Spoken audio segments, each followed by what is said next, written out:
Bonjour à tous, bienvenue dans ce webinaire consacré à notre escape game d'ICO en ligne Le Robert.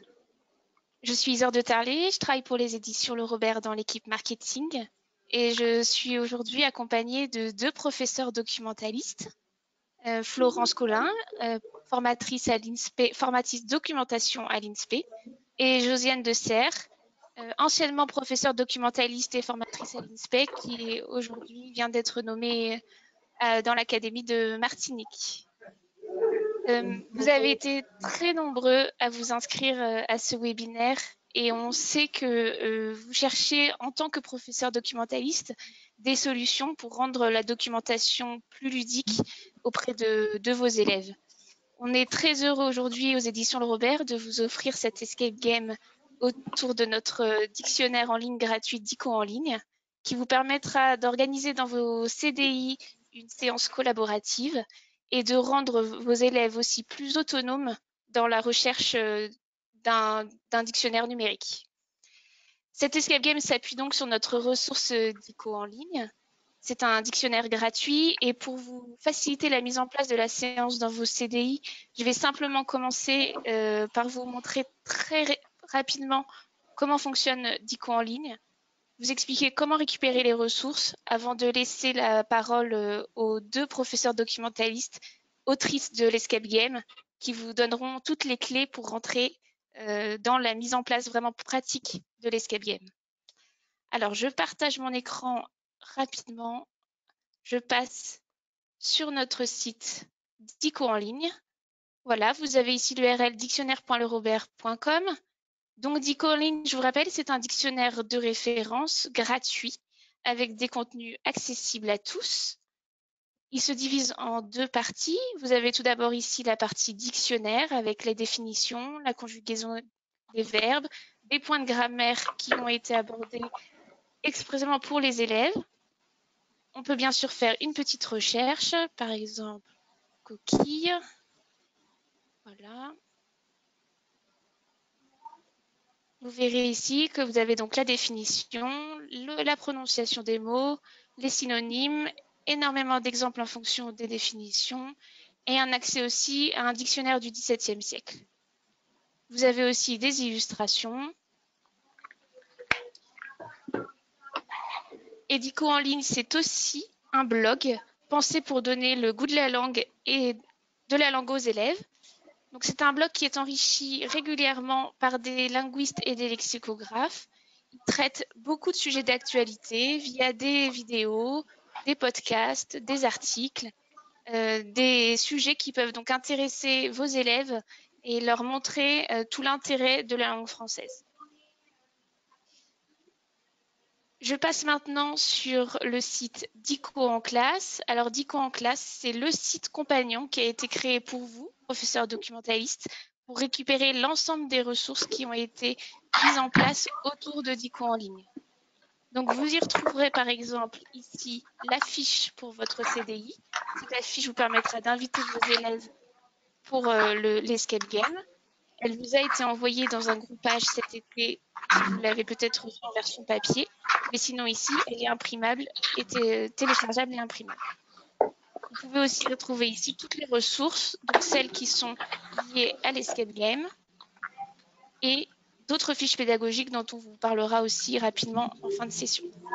Pour récupérer les fiches, il suffit de vous connecter. Donc, pour récupérer, il faut avoir un compte enseignant. Donc, si vous n'avez pas de compte enseignant Le Robert, vous pouvez créer votre compte ici. Sinon, il suffit de se connecter avec votre compte existant. Voilà. Et ensuite, vous avez la possibilité de télécharger soit le lot de ressources d'un coup par un import ou de sélectionner celle que vous souhaitez. Je vais laisser maintenant la parole à nos deux professeurs documentalistes. N'hésitez pas à vous poser vos questions dans le chat de l'application.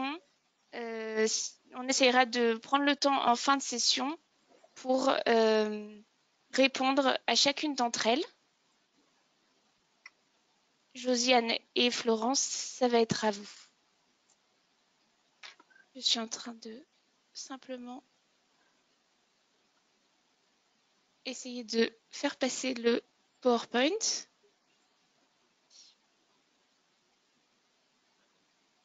Voilà.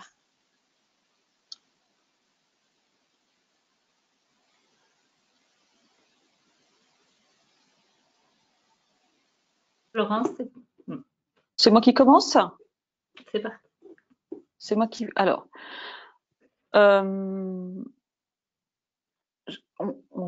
raconte d'abord l'histoire. Donc, pour raconter l'histoire, que vous pourrez proposer à vos élèves, cette année au collège, votre classe de sixième adore leur nouvelle prof de français qui, à chaque fin d'heure, depuis qu'ils travaillent sur les monstres dans le programme de lettres de sixième, leur raconte une histoire de loup. Mais tous les jours, à chaque séance pédagogique, des choses étranges commencent à se passer. Les élèves se demandent si leur professeur de français n'a pas les dents un peu plus longues, les oreilles un peu plus pointues, les bras un peu plus poilus. Et puis, il leur faut bien se rendre à l'évidence. Leur professeur de français, doucement, se transforme en loup. Les délégués courent donc voir le CPE pour l'alerter du problème. Le CPE leur dit qu'il n'y a pas de problème, que ça arrive tous les ans. Et qu'il faut juste aller au CDI pour trouver l'antidote qui permettra de guérir leur enseignante de français. La classe se rue au CDI pour récupérer l'antidote. Malheureusement, Madame Anconite, leur prof de français, rentre derrière eux dans le CDI, ferme la porte à clé. Ils ont donc 1 heure pour trouver l'antidote et l'administrer à leur enseignante avant qu'elle ne se transforme définitivement en loup-garou et ne les mange tous. Voilà la situation que nous vous proposons pour découvrir le dictionnaire Le Robert. Alors, cet escape game, ça va être en fait l'opportunité pour les équipes. On va voir un petit peu comment se met en place le jeu par la suite, d'explorer en fait des fonctionnalités un petit peu essentielles du dictionnaire et des fonctionnalités aussi avancées pour pouvoir être un petit peu voilà, un utilisateur averti et autonome d'un dictionnaire en ligne. Alors, cette compétence, on sait que c'est une compétence à travailler pour les sixièmes, une compétence EMI, le dictionnaire numérique aussi bien que le dictionnaire papier. Et on a fait le choix aussi de rentrer par un chapitre du programme de lettres pour avoir bien sûr l'adhésion des collègues qui, comme on le sait toujours, ont le souci de boucler le programme. Donc voilà un petit peu notre entrée. Donc ces compétences-là, donc savoir utiliser un dictionnaire et aussi les compétences, enfin la notion en français sur les monstres. Donc comment se répartit ce jeu, comment se met ce jeu en place? Alors on a considéré que en fonction des séances qu'on va faire au CDI, soit des séances en demi-groupe, soit des séances en classe entière, par rapport à l'effectif, on s'est dit que c'était possible soit de faire 3 équipes ou alors de décliner jusqu'à 6 équipes pour essayer d'avoir des groupes, comment dire, des petits groupes. Et on a aussi fait le choix de décliner avec des difficultés. En fait, on va dire que le dernier groupe a la mission la plus complexe à mener. Et donc, ça va permettre, en fait, en fonction de la connaissance de la classe qu'on a et des élèves, de pouvoir attribuer les missions en fonction des groupes d'élèves. Ouais, Voilà en sachant que on a créé le jeu sur une base collaborative, donc il faut que tous les groupes mènent à bien leur mission. Chaque mission amène une partie de la réponse, et donc il faut que tous les groupes et qu'après les groupes mettent en commun leurs réponses pour trouver l'antidote. Et vous verrez que on peut faire une partie avec 3 groupes. Dans ce cas-là, ils ne trouvent que 3 objets. Et puis on peut après complexifier finalement la recherche de l'antidote en rajoutant des groupes supplémentaires. Mais on peut faire une partie avec au minimum 3 groupes et au maximum donc 6. Alors pour l'émission, donc pour le premier groupe, ça va être de trouver 2 chiffres du code qui va donner accès à l'ouverture de la boîte ou du coffre dans lequel va être placé l'antidote. Pour le groupe 2, ça va être de trouver les 2 autres chiffres. Pour le groupe 3, ça va être de trouver l'ordre du code. Et donc, ça va être, on est bien d'accord que le minimum, ça va être de travailler avec 3 groupes, 3 équipes. Ensuite, on a rajouté un jeu sur le nombre de flacons dans lequel se trouverait l'antidote. Et si on part sur 3 équipes, il y aura un seul flacon. Si par contre on monte à la 4e équipe, là on va rajouter des flacons et il va falloir trouver le bon flacon parmi les 3. Ensuite, on a aussi l'emplacement du coffre à trouver, enfin de la boîte à trouver. Et enfin, pour terminer, une formule à dire pour pouvoir faire fonctionner l'antidote. Voilà, donc, ouais, du coup, dans le kit qui est téléchargeable en ligne, on va vous montrer un exemple tout de suite, mais vous avez pour chaque groupe une feuille de route, les différentes énigmes qu'ils auront à trouver et à résoudre. Et puis pour le maître du jeu, alors ça va être une diapo après, mais si c'est au CDI, c'est plus sympa. Et c'est bien d'être au moins 2 adultes, une personne qui sera plus le maître du jeu, qui sera amené à donner aussi des réponses des énigmes, et un autre enseignant qui va accompagner les groupes, puisque si certaines énigmes sont un peu complexes, qui puisse aussi les aider à trouver la réponse. Donc, il y a aussi une feuille de route pour le maître du jeu, les énigmes, et puis à vous de voir ce que vous pouvez trouver dans vos établissements, effectivement, un coffre ou un sac, un cadenas, voilà. Alors, d'un point de vue, en fait, le kit, on va dire, est suffisamment complet, mais effectivement, il faudra rajouter voilà, un petit peu de matériel. Mais en fait, ce matériel-là, vous allez voir, il sera décrit aussi dans le kit. Ça va être juste un cadenas et un petit flacon et une boîte qui se fermerait. Donc, par rapport aux feuilles de route, et on va peut-être regarder un petit peu, voilà. Donc voilà ce que vous allez disposer. Donc pour la feuille de route enseignant, tout est bien détaillé. Donc pour chaque groupe, vous avez donc des actions, des enveloppes à cacher, des codes que les élèves vont trouver. Et donc tout ce travail-là, il est fait étape après étape. Effectivement, c'est un travail qui demande une certaine préparation, mais qui, on va dire, peut se faire 1 heure avant l'accueil des élèves. Voilà. Donc cette affiche, donc pour communiquer avec sur l'événement qui va se passer au CDI. Et on va rentrer un petit peu dans toutes les fonctionnalités qu'on a explorées dans le DICO en ligne. Donc bien sûr la définition d'un mot, plus une locution en rapport avec ce mot, une fonction donc sur l'orthographe. Voilà, l'idée, c'est d'utiliser la barre de recherche du dictionnaire. Vous savez, quand vous commencez à taper un mot, on vous propose plusieurs mots. Donc, voilà, travailler sur l'orthographe des mots. Est-ce que je continue du coup? Oui, vas-y. Voilà, on leur fait explorer la rubrique grammaire avec différentes règles de grammaire de la langue française. Aussi les conjugaisons qui leur permet d'accéder aux conjugaisons des verbes. Et puis, une des rubriques du DICO en ligne qui s'appelle le top des 10 mots. Voilà, donc on est vraiment sur de quoi a besoin un élève de 6e, en tout cas pour voir en quoi un dictionnaire peut l'aider lui, en tout cas dans son travail et dans sa rédaction.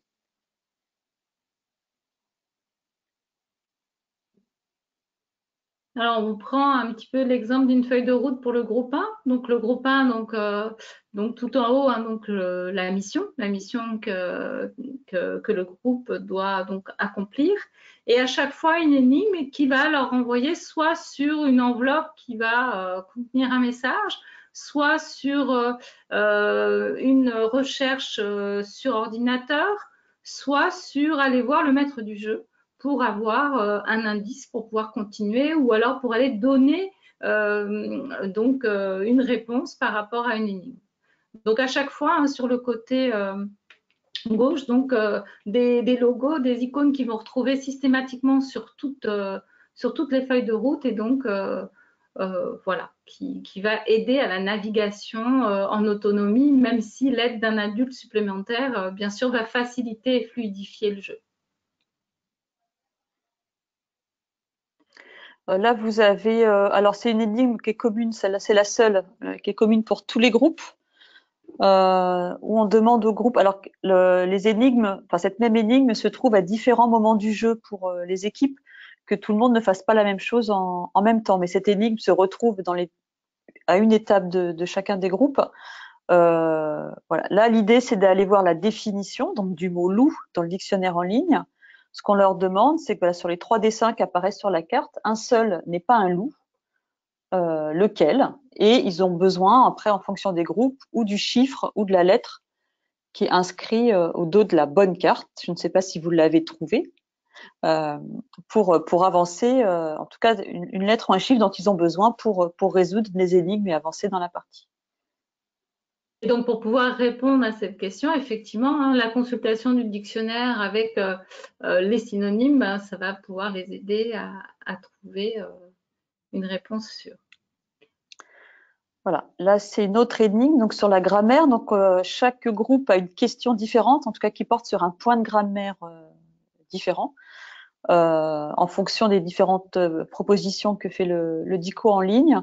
Donc là on est sur les accords de l'adjectif qualificatif. 3 propositions, une seule est correcte, et donc la lettre qui correspond à la proposition est un indice dont ils ont besoin pour avancer dans la résolution de leur escape game. Donc, c'est l'énigme précédente hein, qu'on a vue. Donc, c'est ce type de document hein, qu'on va glisser dans une enveloppe et qu'on va peut-être cacher dans un roman ou dans une fiction. Hein. Donc, à chaque fois, on a eu le souci d'être suffisamment ouvert pour que vous, en fonction de votre équipement et en fonction du fond documentaire présent dans votre CDI, ça puisse s'adapter très, très facilement. Alors, on va revenir donc maintenant à la mise en place du jeu. Hein. Donc, le jour J, donc on va bien sûr préparer matériellement le jeu en cachant les enveloppes, en répartissant un petit peu toutes les énigmes. Il faut savoir qu'on a eu le souci de faire attention à ce que chaque équipe soit répartie dans l'espace. Hein, pour pas que les élèves soient concentrés sur les mêmes choses à résoudre. Et à aucun moment, normalement, alors il se peut qu'il y ait quelques petites erreurs, mais à aucun moment ils vont tous aller devoir consulter l'ordinateur ou ils vont tous aller dans le même espace documentaire pour rechercher. Donc là, vous avez un déroulé pour le jour J. Voilà, en sachant que sur le jour J, en fait, on pense qu'en 1 heure, l'escape game est faisable. Ce qu'on a mis en 5e point du jour J, hein, du coup, ce serait plutôt une autre séance à faire avec les élèves après la fin du jeu, c'est-à-dire réaliser un bilan et revenir avec eux sur à quoi peut leur servir un dictionnaire en ligne. Ça, c'est une autre séance, ça peut pas être sur le même temps que l'escape game en lui-même. À moins que vous fassiez le choix de prendre 2 heures avec le collègue de lettres. Et dans ces cas-là, effectivement, on peut penser à faire une rétroaction juste derrière. Et ça nous semble vraiment une étape importante, hein, puisque même si effectivement l'escape game en lui, c'est une activité qui a vraiment son intérêt, mais c'est vrai que l'utilisation du dictionnaire, de savoir un petit peu voilà, ce qu'on a fait, ce qu'on a appris, quelles compétences on a acquises à travers cette activité, c'est vraiment important pour pouvoir après l'utiliser de manière autonome. Je me permets d'intervenir parce que beaucoup de documentalistes nous signalent que les séances font 55 minutes et demandent si l'escape game est faisable sur ce temps. On pense que oui. C'est très court en fait, hein, donc normalement oui. On pense que oui, et peut-être que pour commencer, vous pouvez tester avec une classe sur 3, avec justement les trois groupes uniquement. Hein, et puis après, si vous voyez que voilà, il y a une bonne réponse des élèves ou une bonne réactivité peut être complexifiée avec les classes suivantes. Mais je pense, on se dit que, et là, j'ai pas pu essayer puisque la rentrée est compliquée ici, mais on pense que au moins avec les trois niveaux d'énigmes, les 3 premières énigmes, ça peut être possible.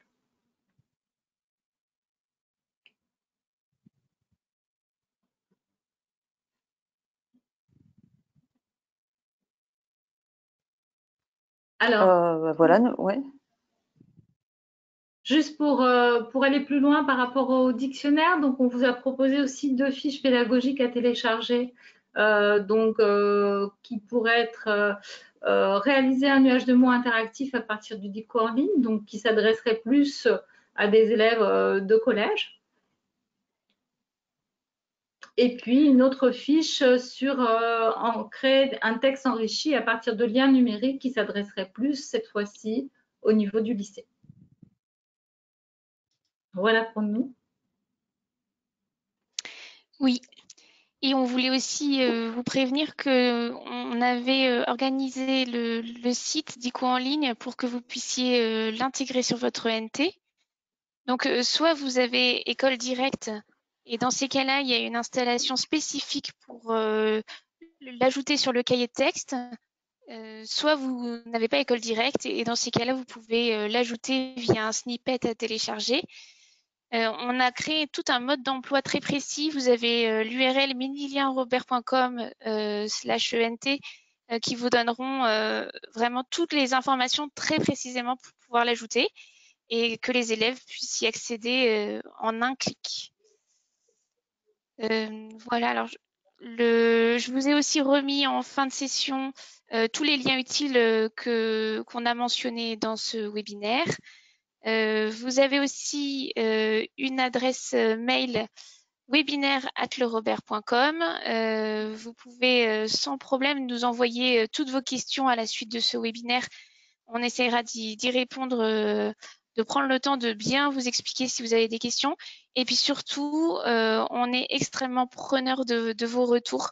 On attend de savoir avec impatience ce que vous en avez pensé, comment vos élèves l'ont accueilli et puis s'il y a des choses à modifier, eh bien on attend avec impatience vos retours. Alors maintenant, on a peut-être un petit peu de temps pour les questions. Oui, on a beaucoup de questions très pratiques. On a la question du niveau qui revient beaucoup. Alors, vous y avez déjà un petit peu répondu, mais voilà, pour rappeler le niveau de l'escape game. Et certaines personnes demandent s'il est exclusivement sur le collège. Donc, je vous laisse peut-être répondre directement, Josiane et Florence. Alors, cet escape game-là, nous, on l'a pensé pour des sixièmes. Du coup, on a essayé de rentrer dans le programme de français de sixième. Mais je pense qu'on peut le jouer avec d'autres classes du collège en enlevant le lien avec le programme de français de la classe. Ça, c'est pas un problème.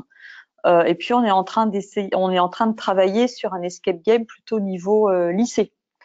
Voilà, qui sera là plus centré sur un objectif de vraiment aider les lycéens à utiliser le dictionnaire pour travailler en autonomie.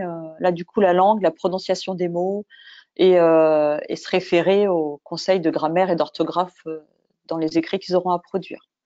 Donc, nous, on l'a pensé sixième parce que les monstres fait partie du programme de français sixième. Si vous avez une classe de cinquième et que le collègue veut jouer, voilà. Je pense que oui, ça peut être effectivement décliné sur d'autres classes. On a la question aussi du nombre d'élèves par groupe.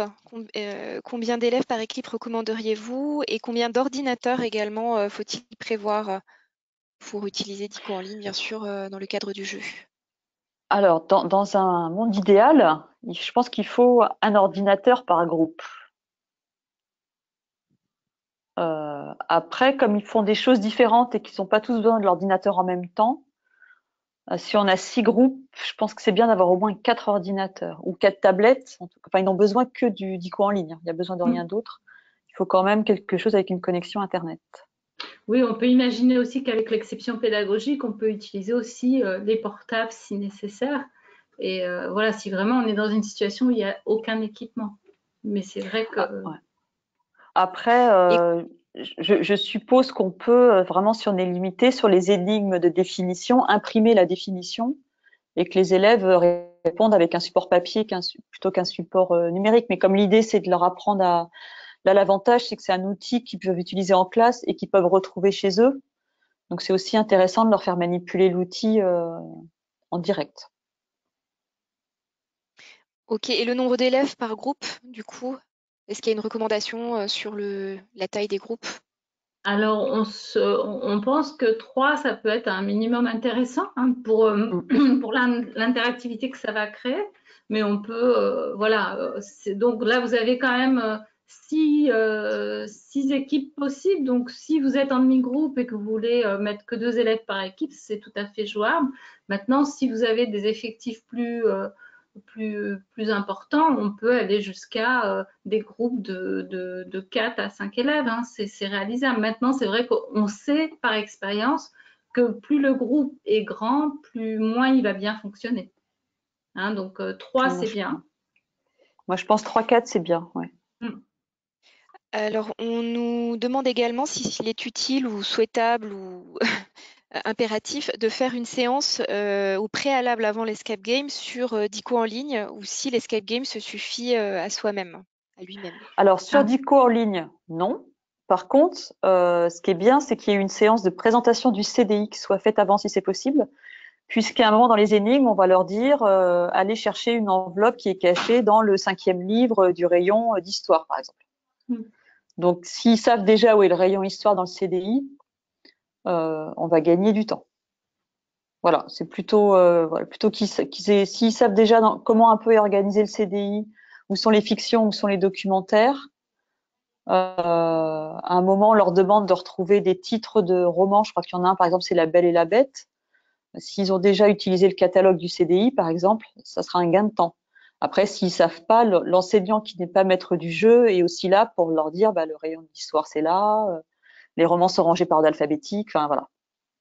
Alors c'est sûr que ça risque d'impacter sur la durée du jeu, effectivement. Si on présente ce jeu un peu plus tard dans l'année qu'à la rentrée, il y aura effectivement plus de fluidité puisque les élèves seront déjà habitués à l'usage du CDI. On nous demande de la question de la période, du coup, et s'il y a une période où c'est plus adéquate de faire cette séance dans l'année. Nous, on a proposé ce webinaire-là maintenant parce qu'on s'est dit justement que c'était aussi adéquat de le faire à l'occasion de la découverte du CDI, mais peut-être, voilà, vous pouvez vous aussi… Nous, on l'a plutôt pensé pour la séance d'après la séance de découverte du CDI. Après, ça dépend aussi si vous voulez coller au programme de français de vos collègues. Ça peut être pour lancer le thème des monstres, ça peut être pour le conclure, même s'il n'y a pas de connaissances nécessaires sur les monstres pour répondre aux énigmes. Sinon, l'idée, c'est qu'ils comprennent que le dictionnaire est un outil important pour travailler. Donc, plus tôt on le fait, plus vite ça leur servira en fait. Ok, alors après il y avait une question aussi sur si on veut faire sur 2 séances, puisque la durée du jeu peut être un peu juste pour tenir sur 1 heure, peut-être dans certains cas. Est-ce qu'il y a un endroit plus judicieux pour couper, pour faire le jeu à cheval sur 2 séances? Est-ce que on peut s'interrompre à un moment plus judicieux qu'un autre? Alors, chaque groupe a 6 énigmes. Donc, où on coupe, par exemple, tout le monde à la 4e énigme, par exemple, et après on les remobilise pour les 2 dernières, où on arrive à aller au moins au bout des 6 énigmes, et puis après, sur la 2e heure, c'est là où on mettra tous les indices en commun pour trouver l'antidote final. Je sais pas. Ok, alors après, on a énormément de questions plus techniques sur l'intégration dans les ENT, où du coup, je pense qu'on a peut-être été un peu vite sur la toute dernière partie, où on a expliqué effectivement que c'est intégrable à École Directe, et également beaucoup de personnes qui nous demandent si le support de présentation sera bien envoyé, si le webinaire sera bien disponible. Donc voilà, je l'ai rassuré tout le monde. On va évidemment envoyer la rediffusion de cette conférence à tous les participants, à toutes les personnes même inscrites en fait à ce webinaire. Et tous les liens pour avoir ces informations figurent dans la présentation. Voilà, on a une page peut-être que Isor peut remettre à l'écran sur l'ENT avec toutes les explications. Et il y a également en ligne sur notre site un récapitulatif pas à pas pour ceux qui souhaitent intégrer DICO en ligne à l'ENT. Voilà, vous voyez là sur le site compagnon DICO en classe. Je vous invite à aller sur ces petites rubriques-là. Il y a un lien direct qui vous renvoie sur notre site Le Robert. Donc ici, vous avez accès. Il y a un flyer de présentation. Il y a le premier webinaire qu'on avait fait au mois de mars qui présente plus précisément DICO en ligne si vous souhaitez le visionner. Et ici, vous avez toute la partie très précise sur l'intégration de l'ENT. Donc, si vous avez l'école directe, pas à pas, et puis si vous n'avez pas école directe, vous pouvez télécharger ici le petit snippet qui sera juste à intégrer du coup derrière votre page. Voilà, et on peut rappeler également, parce que les questions quand même reviennent aussi là dans le chat, que toutes les ressources sont téléchargeables sur DICO en classe. Voilà, comme le disaient aussi Florence et Josiane, il n'y a besoin que d'ordinateur pour que les élèves se connectent au dictionnaire numérique DICO en ligne, qui est entièrement gratuit. Hein. On a aussi eu quelques questions sur ça. Donc, DICO en ligne est en accès totalement libre. Il n'y a pas besoin pour les élèves de se créer de compte. Tout le matériel est vraiment imprimable et téléchargeable sur ce site DICO en classe. Je pense qu'on a à peu près fait le tour. Après, il y a des questions plus précises. Alors, je suis désolée, il y a peut-être une ou deux questions qu'on n'a pas abordées, mais qui sont très précises. En fait, il y a quelques questions sur le détail de ressources de certains groupes, ou peut-être nous-mêmes. Du coup, on prendra le temps d'analyser le détail de la question pour répondre ensuite par mail directement à chaque personne. Voilà, parce que c'est un peu trop précis. Si je peux me permettre, par rapport à une proposition, hein, donc à un moment donné, pour chaque groupe, il y a ce qu'on appelle des cartes à trous qui va demander donc une petite manipulation hein, qui serait d'évider les petits carrés pour pouvoir faire apparaître les bonnes lettres. On aurait aussi la possibilité hein, de prendre simplement une feuille de papier calque et de surligner juste les lettres qui devraient apparaître. Hein. Donc l'élève aura à poser la feuille de papier calque si vraiment voilà, cette manipulation pouvait retarder ou être un petit peu complexe.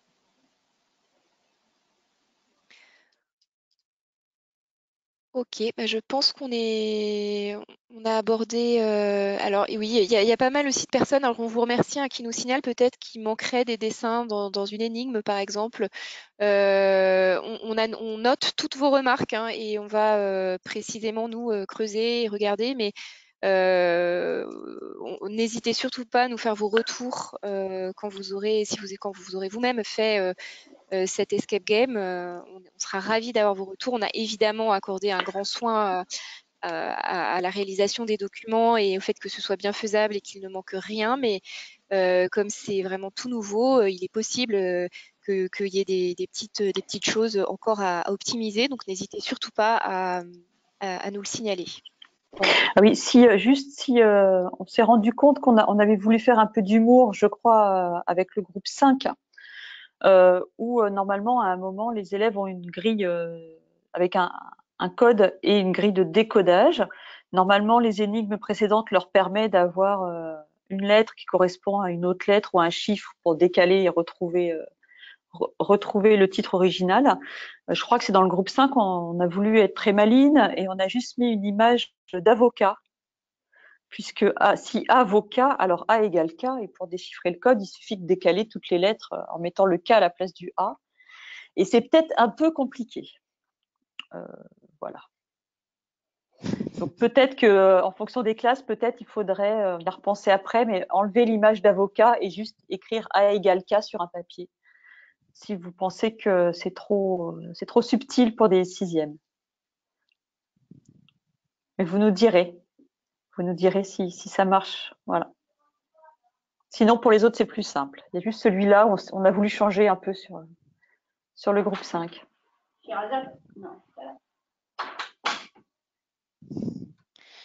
Bon, eh ben, merci beaucoup à tous pour votre participation. Encore une fois, si vous avez des questions, vous pouvez nous envoyer un mail sur l'adresse webinaire@lerobert.com. Et puis, on vous souhaite une belle rentrée. On espère que tout s'est bien passé et on vous dit peut-être à très bientôt. Au revoir. Au revoir. Au revoir. Merci. Au revoir.